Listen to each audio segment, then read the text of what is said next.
ఆధునిక శారీరక నిర్మాణం కలిగిన మానవులు భారత ఉపఖండానికి మొదటగా సుమారు 73,000 నుండి 55,000 సంవత్సరాల క్రితం వచ్చారు. దక్షిణాసియాలో కనుగొనబడిన మొట్టమొదటి మానవ అవశేషాలు సుమారు 30,000 సంవత్సరాల క్రితం ఉన్నాయి. స్థిరనివాస జీవన విధానం సుమారు 7,000 BCE నాటికే ప్రారంభమై 4,500 BCE నాటికి ఇది విస్తరించింది. ఇది క్రమంగా ఇండస్ లోయ నాగరికతగా అభివృద్ధి చెందింది. ఈ నాగరికత 2,500 BCE నుండి 1900 BCE మధ్య నేటి పాకిస్తాన్ మరియు వాయువ్య భారతదేశంలో ఫలితంగా వెలిసింది. ఈ నాగరికత పతనం తరువాత వర్షాభావం కారణంగా ప్రజలు పట్టణాలను విడిచిపెట్టి గ్రామాల వైపు ప్రవేశించారు. అదే సమయంలో మధ్య ఆసియా నుండి ఇండో-ఆర్యుల గోత్రాలు పంజాబ్లోకి తరలివచ్చాయి. వీరి వేదకాలం 1500 నుండి 500 BCE అనేది వేదాల రూపంలో భక్తిగీతల సంకలనంతో గుర్తించబడుతుంది.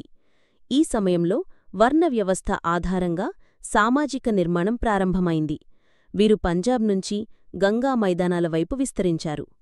సుమారు 600 BCE నాటికి ప్రదేశాల మధ్య సాంస్కృతిక మార్పులు చోటుచేసుకొని చిన్న చిన్న రాజ్యాలైన జనపదాలు మెరుగైన మహాజనపదాలుగా రూపుదిద్దుకున్నాయి. రెండవ పట్టణీకరణ ఈ కాలంలోనే జరిగింది. ఈ సమయంలో జైనిజం, బౌద్ధమతం వంటి కొత్త తత్వాలు ఉద్భవించాయి. బౌద్ధమతం హిందూమతంతో మేళవించి హిందూమత అభివృద్ధికి దోహదపడింది. భారతీయ సాంస్కృతిక ప్రభావం.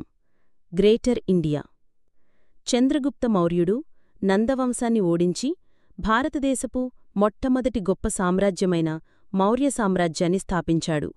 అతని మనవడు అశోకుడు కళింగ యుద్ధం తర్వాత బౌద్ధమతాన్ని స్వీకరించి అహింస, శాంతిని వ్యాప్తి చేయాలని కృషి చేశాడు.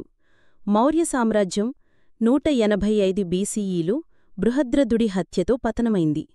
ఆయన సేనాధిపతి పుష్యమిత్ర శుంగుడు శుంగవంశాన్ని స్థాపించాడు. ఈ సమయంలో వాయువ్య ప్రాంతాల్లో ఇండో-గ్రీకు రాజ్యాలు ఏర్పడ్డాయి. ఆపై గుప్తుల కాలం 4వ శతాబ్దం నుండి 6వ శతాబ్దం వరకు భారతదేశానికి స్వర్ణయుగంగా పరిగణించబడుతుంది. ఈ సమయంలో